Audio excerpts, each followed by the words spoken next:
as she told you, my name's Bob Peacock, and I have one question to start with, and that is how many people in this room actually worked in or around the sardine industry in their lifetime? Yes, you can put your hand up. You should. Okay. So, I know you did. Generally, if you were young and growing up here, you ended up in the sardine industry one way or another because the work was there, the pay was there. It was usually in the summertime when the kids were out of school, so it wasn't uncommon to have 16-year-olds working in the plant, and from then on. And many of them worked until they were in their 90s. So I'll get a little bit about that later. But on the screen behind me, you see 4 labels there of sardines from our company. You'll notice that the Admiral sardine can has a hole cut in it for coins, and we made a lot of banks for children and gave them away at the schools. The bottom red one was kippers, and they were one of the best fish products we ever made. And the Medallion brand was a great brand. We used that particularly in olive oil, and that was a great seller around the country. But I want to start out with a little of my background. Is I moved into the sardine factory in 1951 when I was 2 years old, and the arrow shows right about where my bedroom was up there, and it was interesting from 2 to 5 years old to grow up in the sardine plant, to say the least. We were allowed, my parents allowed us pretty much free run of the plant. Certain areas around machinery they didn't want us to go, but other than that, we could go about anywhere we want. There was a big machine shop, there was a carpentry shop, they were repairing boats and motors there all the time. There was at least, back then, 150 to 180 women working there every day on the processing lines. There was a big office that continued for many, many years. And I was lucky, and when I grew up, some people say I had great parents. Well, I had about 200 parents, believe me. When we did something wrong, we knew about it real quick. And I was lucky that a lot of the boatmen took me under their wing and took us out on the boats. So we started our maritime training pretty young. And the people, but more importantly, the people in the plant always treated us like we were their kids. They really took care of us. And that was special. In this picture, there's 2 boats at the end of the dock. One's the Grayling, and the other was the Medrick. The Grayling was rebuilt about 20 years ago in Brooklyn, Maine. And the Grayling, they put $700,000 into the Grayling. And they made the most beautiful yacht in the state of Maine out of it. And it was here last summer for a couple days, and it's still running. The Atlantic, another carrier the same as those, is still fishing for salmon in Alaska. They were both built in 1914. Wow. So most of the carriers in this region were built either in Deer Island or in East Booth Bay. So it's a testament to them. The Savannah Beal, which is still running now as a tour boat, she was built in 1918. So growing up, there was 10 carriers seiners based out of the factory, and it's interesting. At least 4 of them are still around to this day. So our family moved here from Scotland to St. Andrews about 1955. Some of the relatives were still coming, brothers and sisters were still coming in 1900. The family had a large family, and as they got older and the families moved, a lot of them came to Canada or the US, the older folks came with them. So in the end, the entire family, 9 kids, ended up in Canada or the US from Scotland, but it took them 50 years to do it. My great-grandfather moved from St. Andrews to Machias and he and his brother built a sardine factory there, and it only ran 2 months and it burned. And they decided to try somewhere else. So in 1897, they moved to Lubec, and they built the factory there. And it was called the Gun Rock Factory, based on a rock that was there. And they built a can plant, sardine factory, clam plant, and parts of that structure still exist. They decided to buy other plants, and they ended up buying a second factory in Lubec called the Union Factory, which is was right across the street from where Uncle Kippy's restaurant was. Then they came to Machiasport and brought into the sardine factory there. Then they went to Portland and they built the largest sardine factory in the United States in Portland. They had 600 packers working there on one shift during the war. Then they decided in about 1954 to build a factory here in Eastport, and they built a factory, parts of it still exist, down where the assisted living home is on Water Street. So they expanded quite a bit, and all the boats that work for them, the central boat repair and motor repair place was in Lubec, so we saw a lot of boats coming in all the time. And the can plant in Lubec, they transported cans back and forth to the different factories, some by truck, but mostly by water. So for me, I decided to go to Maine Maritime, and going down the road my freshman year and first day, and my father said, I haven't been here since 1945. And he graduated from Maine Maritime, and I never knew it until the day I went there. Just one of those issues, wartime stuff. But they were happy I went to school, and I started out as an engineer, which they weren't happy about. But one cruise to Panama in the summertime convinced me I wanted to be a decky, not an engineer. You know, and I go up on the bridge and see all these guys getting suntan, and I go back down to 120, 130 degree engine room. And I decided that wasn't the way I wanted to go. And it was a good decision. But from that, I also went in the Navy when I graduated, and I served in the Navy 30 years in the reserves. And it was fabulous for me because my job in the Navy reserves was as a ship handling instructor at Little Creek. It's a giant lake with huge models, and the models were 60, 70 feet long. And you had 2 students and the instructor. And I learned more from the students than they ever learned from me, I guarantee you. Then I shipped out for 25 years. I sailed captain 14 years and sailed all over the world on big ships.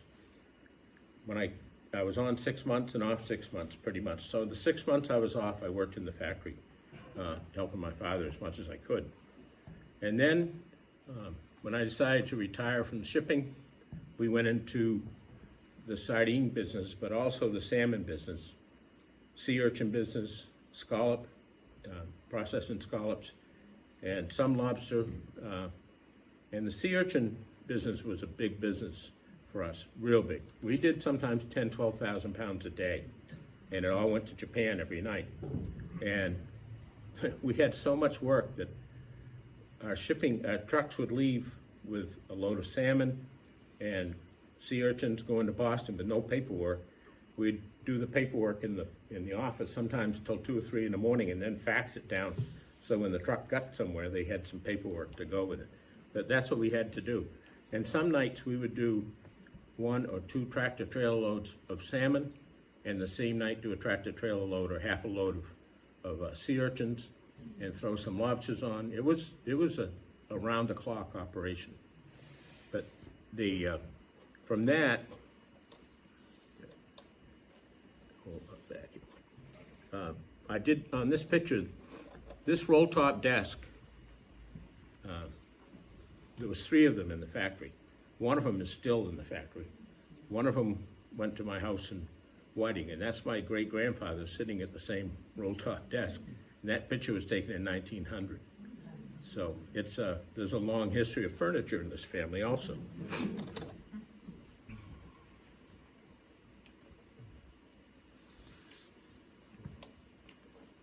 Yeah. In the history of the sardine business, it started basically here in 1870s. The Prussian-French wars stopped all exports of canned fish, not just sardines, but canned fish, into the United States from Europe. So there was an opportunity here with the new technology coming out of Europe to pack sardines. And the first plant was built here in Eastport in 1877. And they, within 10 years, there was 9 plants in Eastport, 5 in Lubec. They were all over both sides of the border here. Campobello had 2 or 3 plants. Deer Island had 2. Graham and Ann had 4. These are ones that a lot of them I remember. But it became such a big industry that in between 1910 and 1912, 10% of everybody that worked in the state of Maine worked in the sardine industry.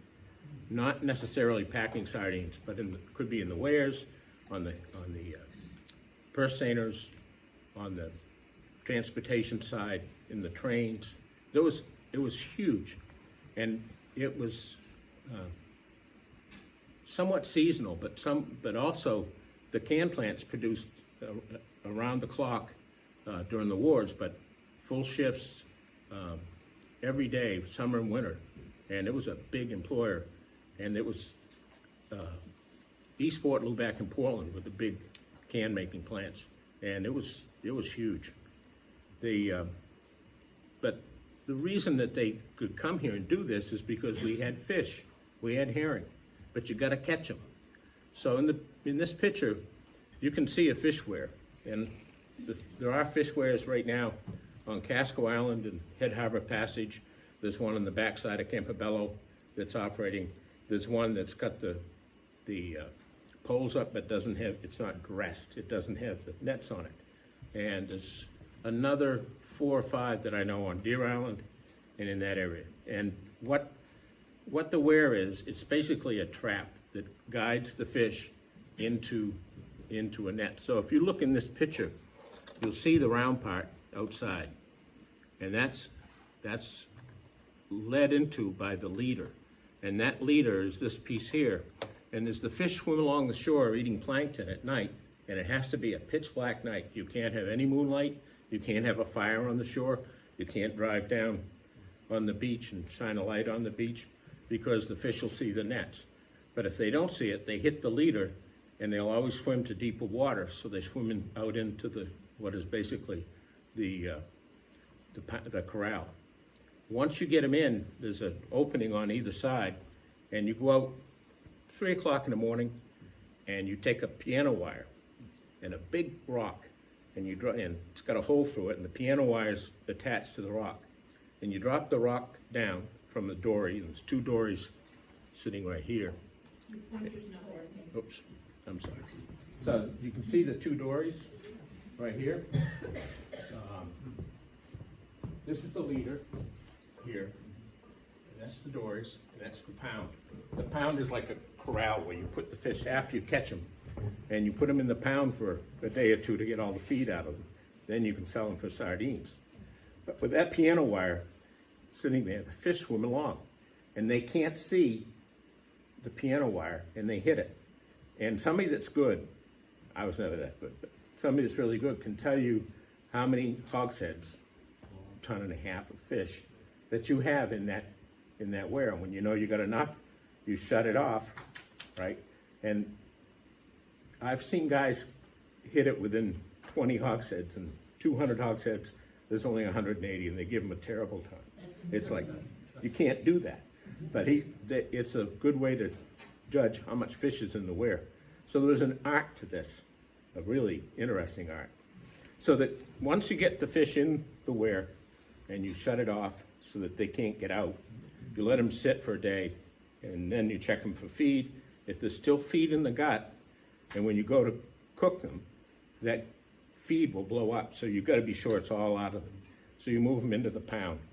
And there would be, at any one time, 100 wares in this area, and the boats would just be going to them. So there was constant boat traffic here. I can look out here today and not see a single boat moving. When I was a kid, that would never be possible. There was always something moving around. So what this created here in Eastport was a town that we had 5,000 people in the 1900 census here. 5,000 in Eastport. That's a lot of people compared to what we have now. I think it's around 1,300 that full-time year-round. Lubec had 3,000. And what that created was a shopping center here. This was the shopping center for Deer Island, Campobello, Grand Manan, and Lubec came to Eastport, Eastport went to Lubec, and there'd be 2 movie theaters, shoe shops, grocery stores, everything you could think of. And it was very, very busy. Even when I was a kid living on the front street of Lubec, there were a lot of people there. We had a movie theater right across the street that happened to burn the night they showed Gone with the Wind, but other than that, it was... So in 1950, we had 52 factories in Maine and 21 in New Brunswick. It was almost like there was no border here, because nothing like it is now, because the boats went back and forth so much, and you could literally do it 5 trips from Canada into the US with wares, and you call the customs officer at the end of the week and tell him how many trips you made over. That's the way it worked. And you know, there was no smuggling of anything other than maybe booze. I think maybe booze got smuggled across quite a bit, but I'm not sure of that back in those days. So, like I said before, there was 9 factories in Eastport, 5 in Lubec, 6 in Lubec. They had them in Machiasport. Robinson had a big factory. Jonesport had 2. Addison had 1. Pembroke had 1, maybe 2. Campobello had 3. Deer Island had 3 or 4, and Grand Manan had 4. And that's that I know of. There could have been more. Along the coast of the state of Maine, they were everywhere. And it was a huge business. So, something that really changed this area was the production in World War II. As the troops went through, particularly in Europe, went through cities, captured the cities, there was no food.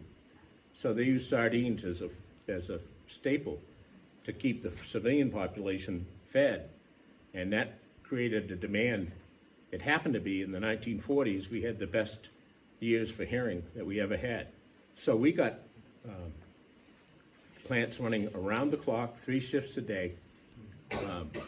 The can plant was running 3 shifts a day, and the plants were putting out 700,000 cases a year. I mean, it was just impossible to think about how much can making was required, the ingredients. They used peanut oil a lot then because they couldn't get enough soybean oil or olive oil. The mustard, and we'll get into that in a minute. Spring water. The amount of production caused our plant in Lubec to win this award from the War Department, and it was the A award for food production.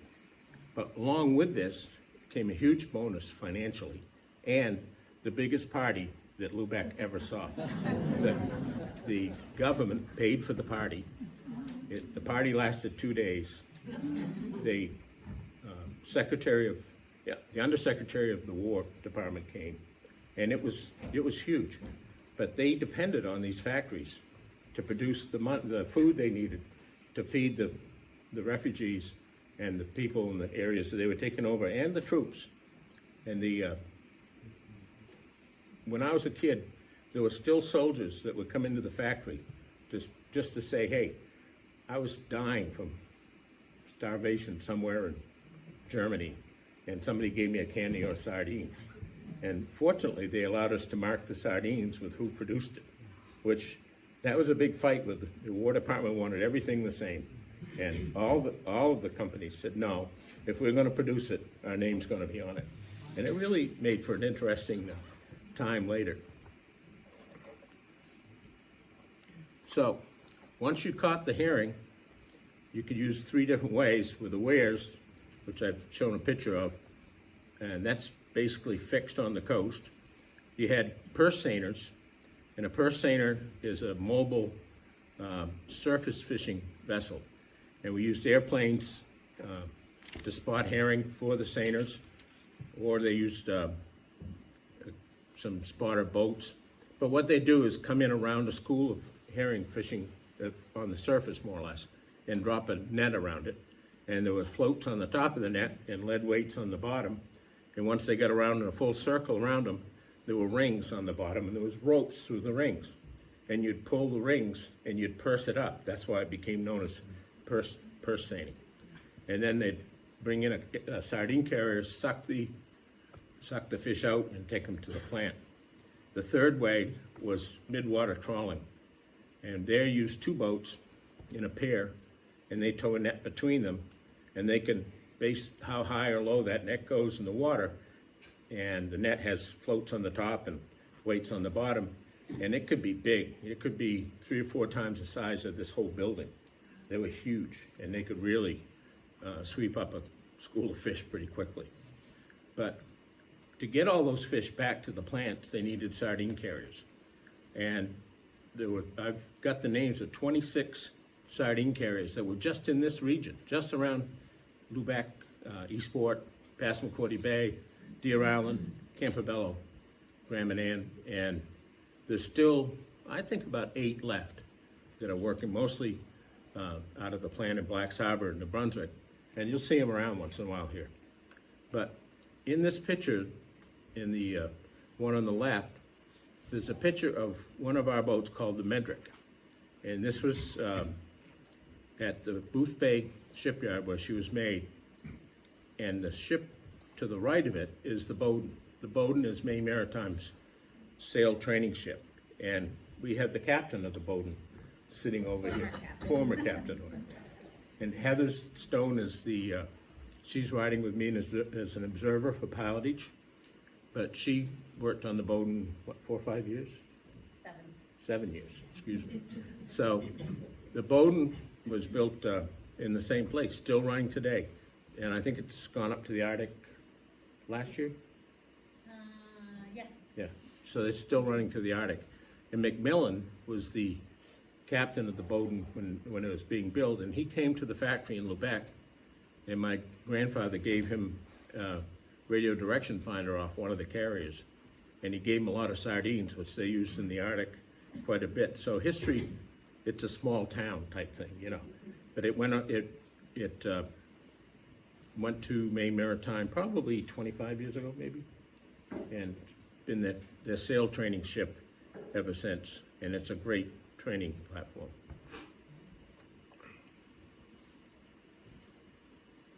There's a picture here of the Grayling. It's one of our sardine carriers. It's the one that's now a yacht. And this was a 1950 picture taken with Glenn Layton. And Glenn took me under his wing when I was 5 years old, maybe 1955, 54, and started taking me out on the boat. Glenn was the gentlest man I think I ever met, the fine gentleman. But he had been, he was in a trench in Italy in World War II and got hit by an 88 shell from the Germans. And he was the only survivor of 30 people in the trench. And he spent, he was in the hospital, Army hospital, for 3 years after that. So when this picture was taken, he'd only been out of the hospital 2 years. But he was an interesting man, just took me under his wing and said, I'm gonna teach you how to be a boatman. And he took my brother and I, we were 6 and 5, over to Grand Manan. And we had a little problem. Back then, there was no GPS, nothing electronic. So everything was from buoy to buoy, especially someplace like the Lubec Narrows, anywhere. And what they did is they had two boxes of recipe cards. One box was for flood tide and one box was for the ebb tide. So what you would do is, on a typical flood tide, you would go from buoy to buoy. You would mark down what buoy you went past and what time time you got to the next one. So you had a time and a compass course written down for each one. So if it got foggy and you got to the buoy, you just took the compass course for 1 minute and 40 seconds to the next one, or 10 minutes, or whatever it was. And these things were like gold to them. Well, my brother and I were on board, and we were in the wheelhouse, and he went down below to get something. And while he was gone, there was a bunch of seagulls out on the deck of the sardine carrier. We were headed to Grand Manan. And my brother and I decided to take these nice white cards and throw them up in the air and see if the seagulls would go and grab them. So my brother went out one side of the boat and I went out the other, and we took both these boxes of these courses that are the guy's entire life, and we're sitting there swinging them out. And that's the day I found out how gentle a man he really was. So anyway, he worked hard to train me and my brother both how to pilot a boat, how to handle a boat.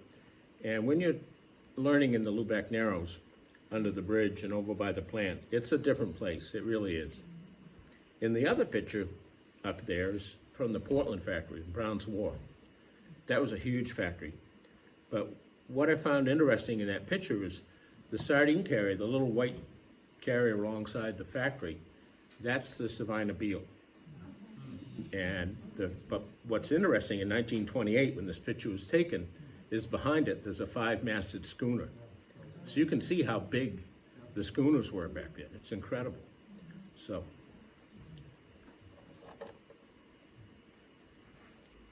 once you catch the fish and you get them to the plant, you got to can them. And the sealing machines were pretty sophisticated machines, especially when they had to seal up a square can. Sealing up a round can could be done very quickly, instant.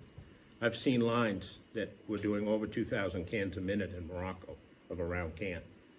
It's not quite that fast in the sardine business, but we had two types of cans that we used. One was a big oval can for large fish. One was the standard sardine can that you see now. Once the fish were sealed, they went into a retort. And the retort was a giant pressure cooker. And if you put the fish in the retort, you got them up to 250 degrees or more. And there's a certain time for the specific temperature. And it sterilized the outside of the can and the fish on the inside. And it made it completely safe. We never had a problem in all the time that I can remember being around the factory, because we had graphs and charts and time written down. And everybody, the management of the plant, whoever was the manager that day, you looked at those retort charts every day, and you come in and you'd measure them and make sure that you got the right time cook on any particular batch of sardines. Once you had that, then you were sure that they were okay. After the retorts, you had to transport them, and that's where the railroad came in. That's why we have rail in Eastport, had rail in Eastport. And what we did, if the product was going to East Coast US or the Gulf Coast of the US, the South, you brought it to Eastport. And Maine Central ran out of here, and they ran south. If the product was going to the Midwest or the West Coast, you took them to St. Andrews. And the reason you did that is Canadian Pacific Railroad ran out of there, and they ran across the northern part of the United States or southern Canada and got them into Chicago, and then from Chicago down the river across to the West Coast. So it was nothing to see 5 freighters leave Lubec and take the fish across to Eastport. And that would fill up maybe 10 railroad cars, 60,000 pounds a car, and then they would ship it from there. And that went on. I shipped the last load of sardines out of Eastport in 1982, I think it was, for my father. And unfortunately, it was summertime, they got to Baltimore and somebody turned on the refrigeration. And they froze 60,000 pounds of sardines, which I got paid for several years later. But meantime, my customer was without the sardines, and believe me, they were not happy campers. So, That's still by rail? yeah. But after that, we used trucks. We said to hell with it. Now we get to the human level. And this is the most important part of what I gotta tell you. It was so different learning to work with 100 women in the plant and 60 people around, both in, not just in the sardine industry, but later on in the salmon industry and sea urchins. And I was so pleased and treated so well. I really was. I had a great staff. And sometimes people say, well, you can't get people to work for you. And let me tell you, if you treat people right, they will work for you. If you pay them right, they will work for you. A lot of the sardine business was on piecework. The faster you packed, the more you made. And that was a good incentive. There was a minimum wage for the beginners and the slow packers, but most packers were making more than minimum wage, a lot more. We had, most factories had between 25 and 150 packers, except Portland, which was so big, they had up to 600 packers on a shift. And it was interesting. But the age of the women was between 16 and, like I said, in the 90s. We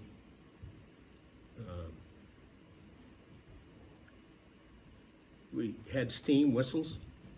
You start the steam up in the morning, get the plant ready to go for the retorts, and each plant had its own whistle, and each whistle was at a different tone. So when you blew the whistle, the packers would know which plant had fish, what time it was to come in, and those whistles today, believe it or not, are worth a fortune because people want to have one. They get air and they blow them. It's I wish I'd known that before I gave a couple away, but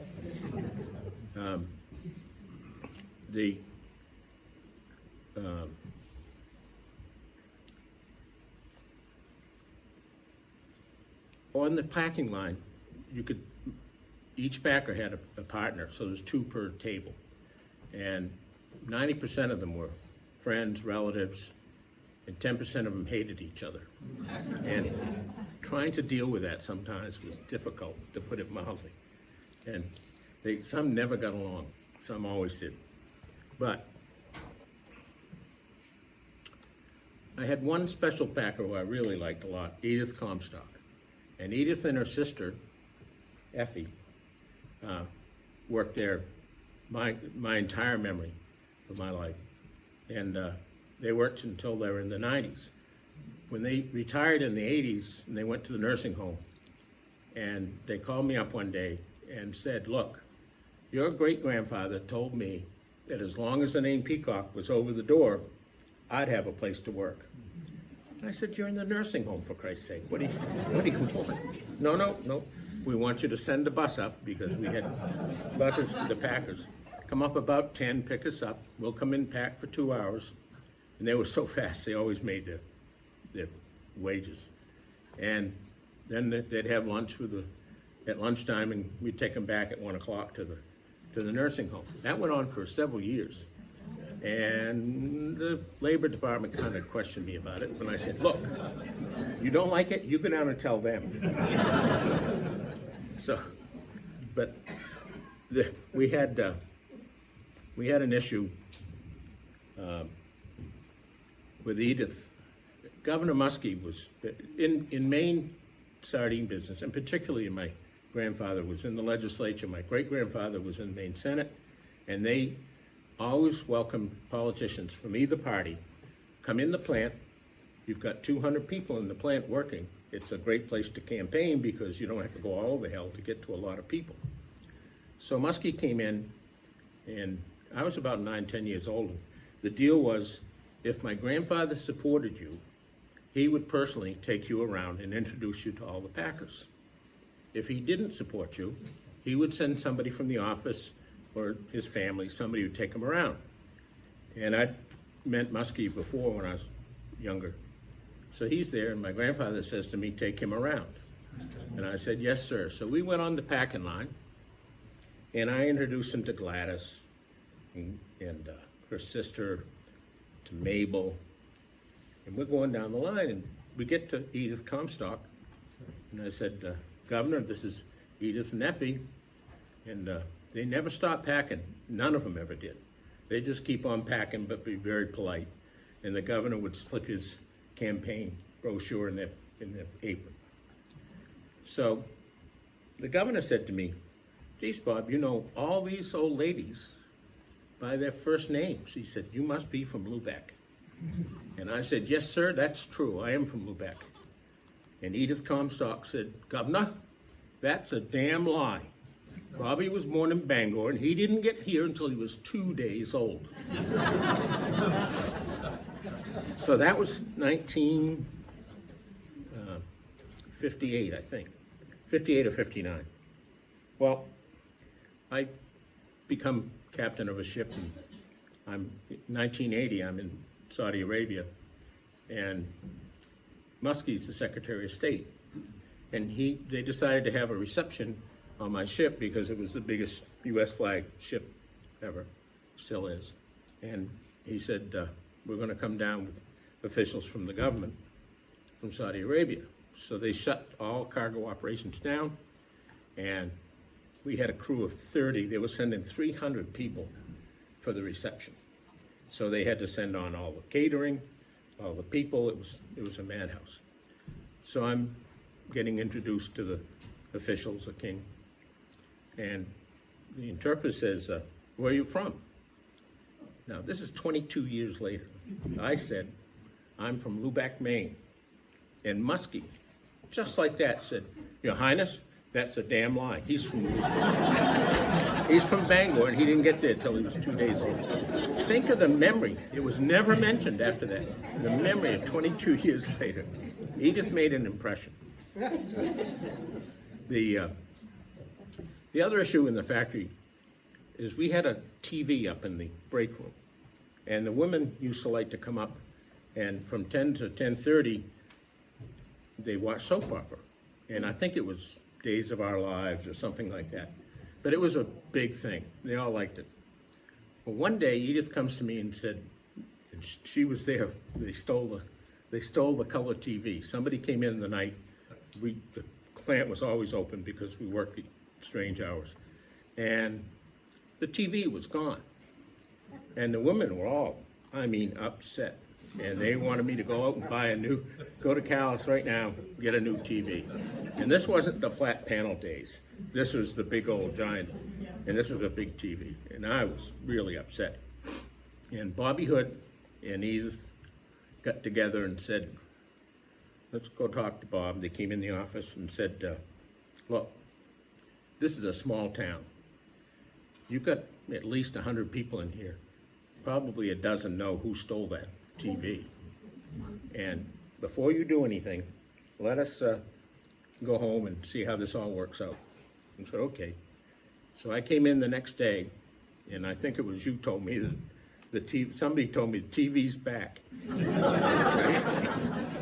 So I go upstairs to the break room, and I look, and on the front of the TV, there's a $5 bill taped to it, and there's a yellow post-it and said, sorry, it won't happen again. So that was, there was justice. We didn't have a lot of law, but boy, did we have justice. But in this picture, there's a picture of the float from 1930, I think, 1930, 4th of July.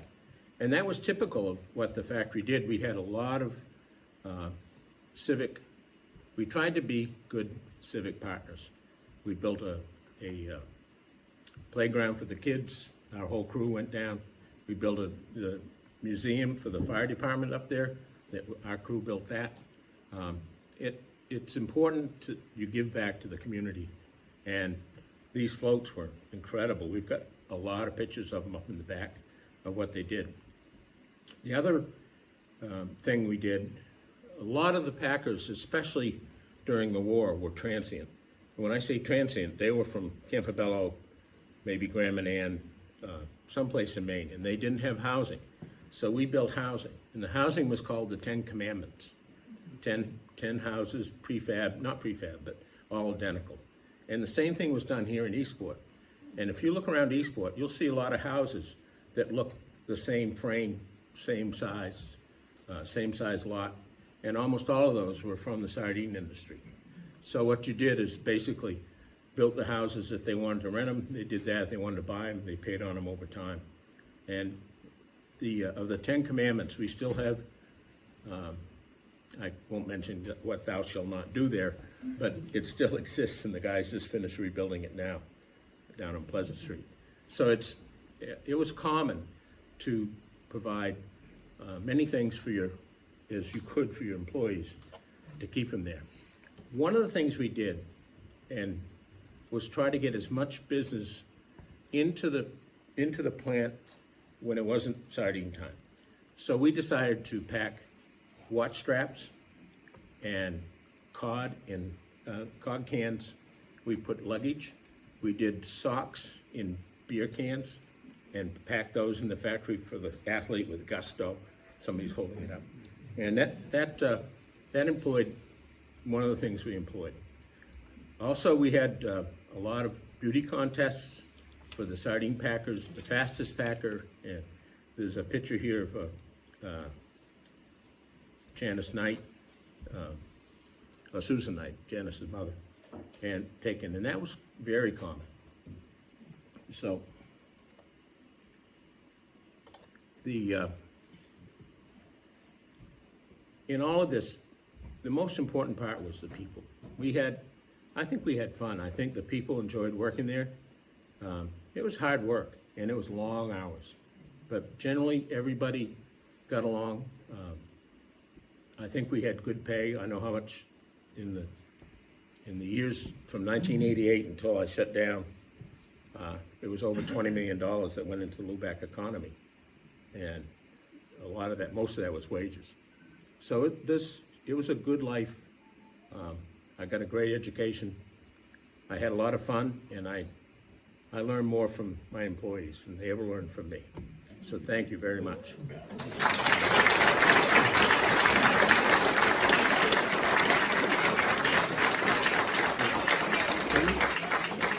Yes, ma'am.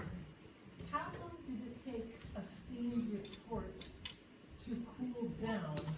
And was the vessel known as a pinky a unique to the Downeast area boat? The Pinkies, I know they were here, but I believe they were farther down to Penobscot Bay, because I saw a couple down there when I was young. But they were a great sailing boat, they really were. And as far as the retort went, they flooded them with cold water, not really cold, but with water to cool them down. And that would take half an hour. So you could generally run a cycle and retort about 2.5 hours from heating it up and dropping it down. Did you use seawater for that? No, it's all fresh water.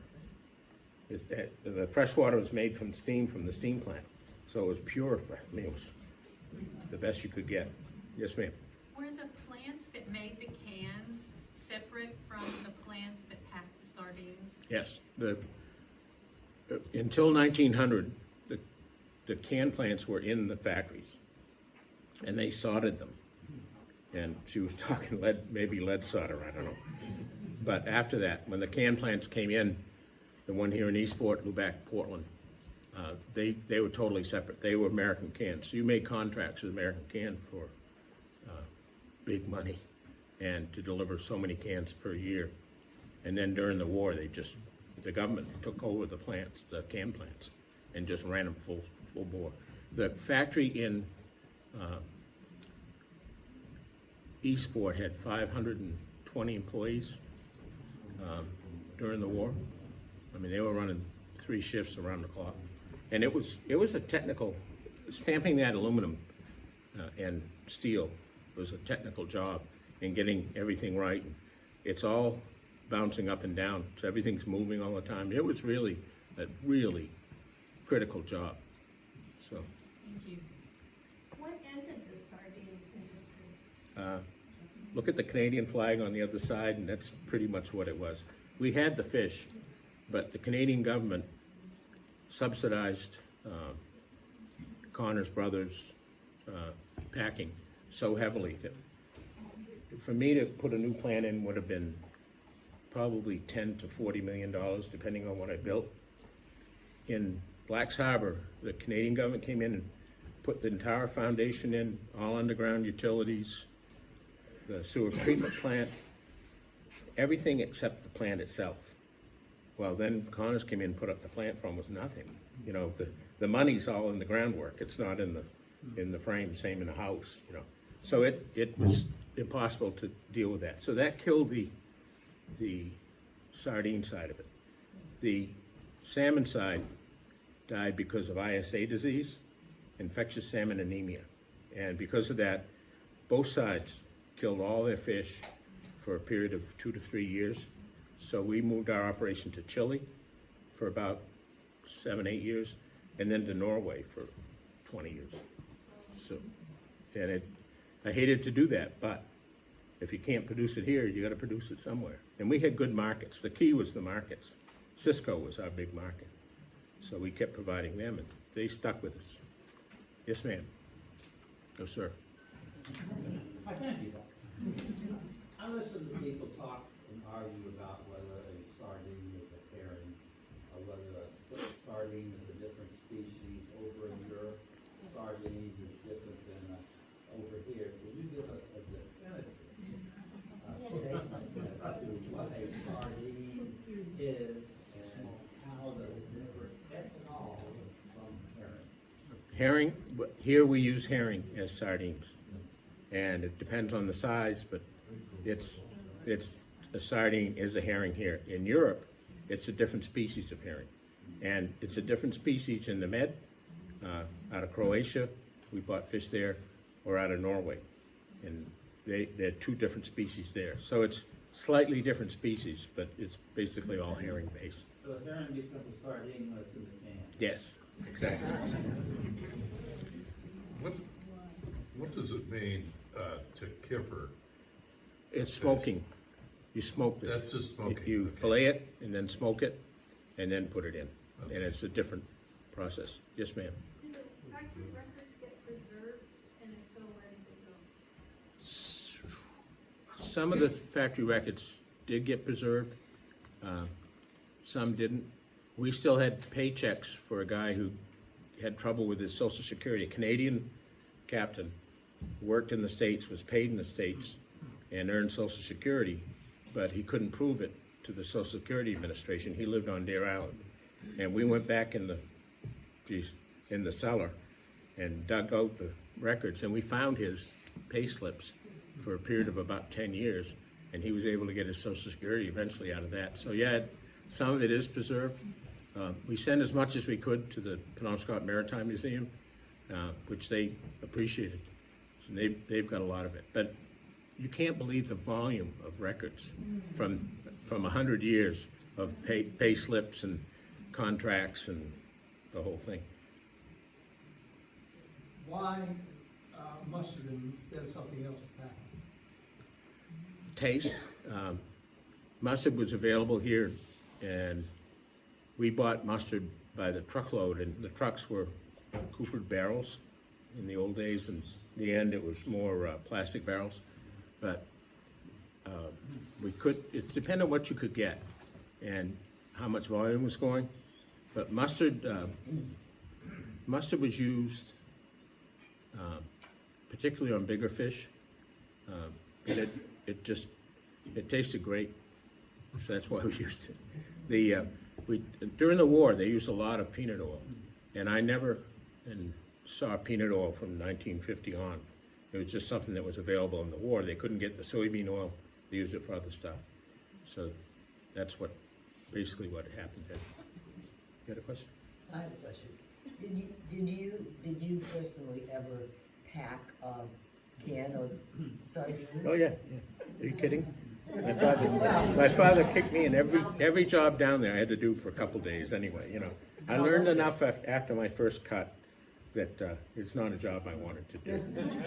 It's not easy. No, it's not. Yeah. And you get blisters and cuts and you know, but some women had an ability to get a rhythm going back and forth. And to see them going back and forth and the speed that they could pack sardines at. I mean, when minimum wage was $5, I had women making $17. And it's just because of this, I didn't care if I had to pay them $100. If they're that fast, I'd come on down, you know. So it was very much piecework, or how much your technical ability was for the sealing machine mechanic or some of the other people. And it wasn't all, roses, but I gotta tell you, it was a good, honest way to make a living. It was fun for me to deal with everybody, except for one or two, but other than that, it was okay. Yes, ma'am. Yes, can you speak about the origin of the fishweir? It's Native American, without a doubt. They have a lake in Maine. The U.S. Navy SEALs were asked to go in and blow up an area around a lake so they could get to the area underneath it, and they found a fishweir that's 10,000 years old, petrified. The wood all got petrified, and there's no doubt what it was. It's in the perfect shape of where it was in a lake, just where the stream came into the lake, and they put it there and they captured the fish coming in. So it's been around forever, and it's funny, the different designs based on whether it's a stream or lake or the coast, very different, but they're all, and they use brush where they use nets today around them. Then they use brush, and they put the stakes in closer, and they just weave the brush back and forth. When I was a kid, I was probably 7 maybe. My father said, "You gotta come see this," and we went up to the point, and somebody had taken one of the wares up there, and they'd used brush on it just to prove that it could still be done. And it was very interesting, and I'm glad I got to see it. I wish I'd gotten pictures of it, Yes, sir. Was the disposal of the ends of the fish partly responsible for why there was such great fishing of the docks? Yes, when we were kids, we could take a spear down at low tide and spear the flounder. We got 25 cents a piece for them up above. And they'd be right there at the discharge pipe, and it wouldn't be the guts, it would be the scales, the eyeballs, the things that would come off the fish as they were being flumed around. The heads and the guts all went into the scoop truck, and that's where you could get any seagull you wanted, right above the truck.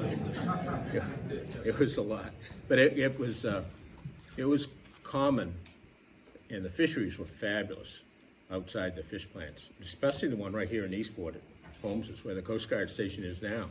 You could go off there and catch anything you wanted, and sometimes they were big fish, really big fish.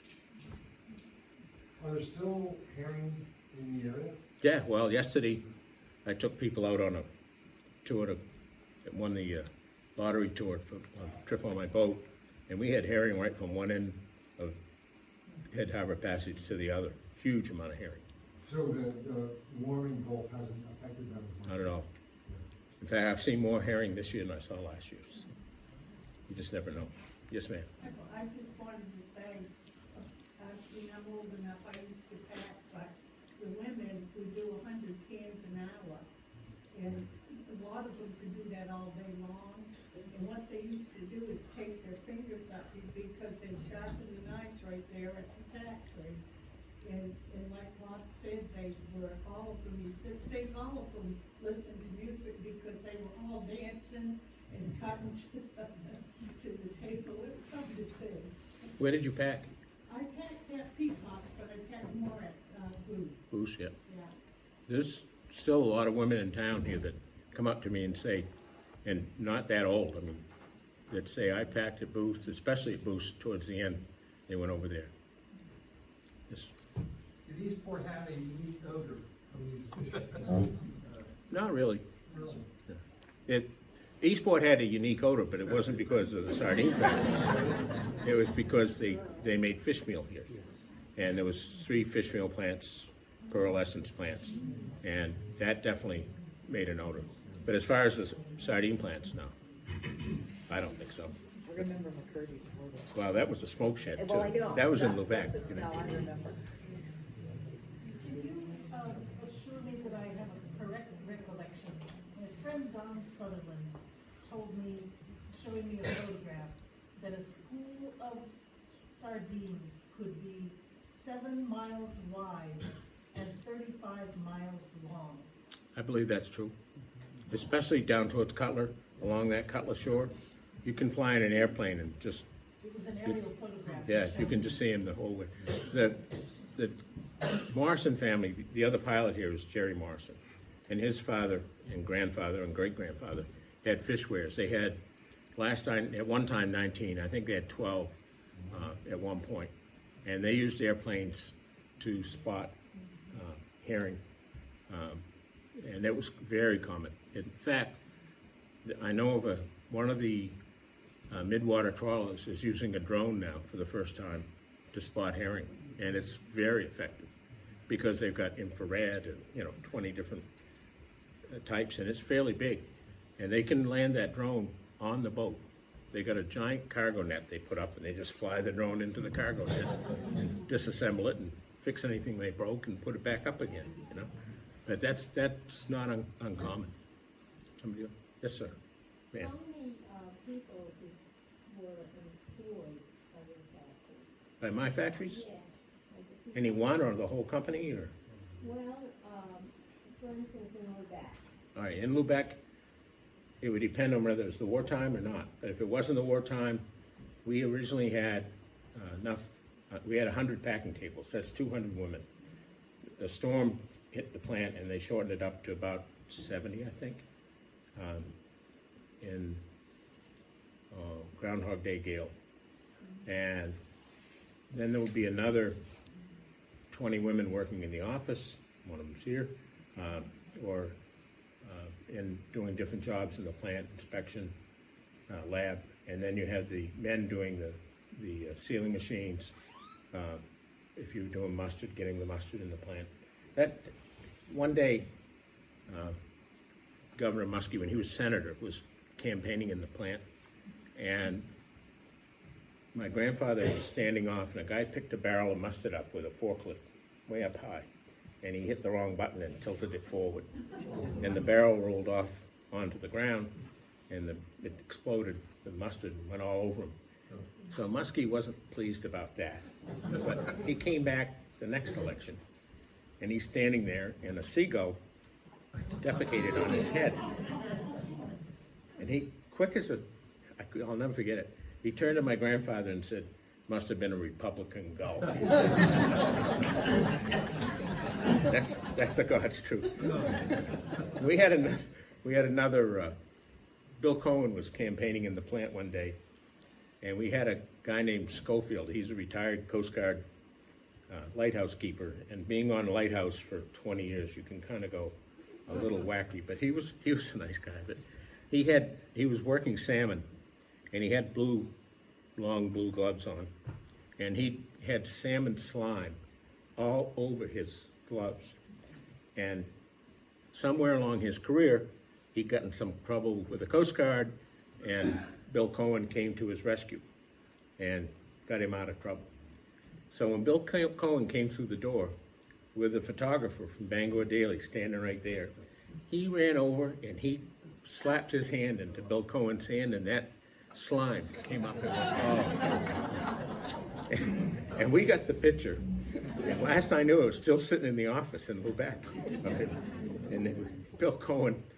I saw him later when he was Secretary of Defense, and he asked me if that guy's still working for me. He said, there was something interesting there every day, something going on. You never knew what. And going to foreign countries, particularly Chile and Norway, some in Mexico, and seeing how things work there. Each country is different, But in the end, it's all how you treat your people, no matter what it is you're packing or doing. And it's an education. You had a question? No. Anybody else? How much, how many sightings are each and every year now in America versus? It's about the same. It's all, yeah, it's coming out of Canada, that's the only difference. Yeah.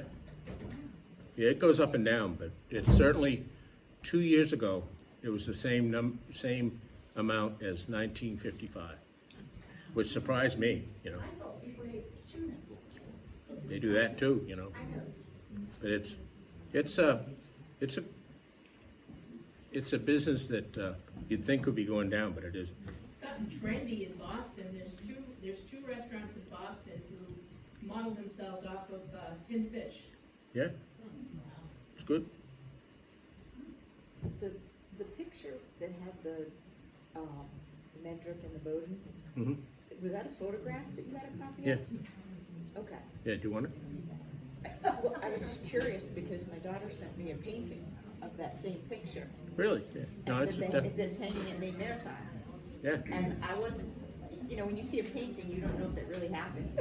no, that one really happened. Is there a final question? Anybody have a final question? One here. I was wondering, you were talking about the herring and the weir, waiting 2 days to have the feet out of them. But when they're trawled, or when they're Yeah. fish seined, you don't They get the feet don't, they out. don't, wait. Well, per saying you might, but midwater trawling, no. So what midwater trawling mostly goes to lobster bait, Okay, and- so it's not yeah, relevant. so about half and half with the purse seiners, all the weirfish end up going to sardines. Thank you, Bob.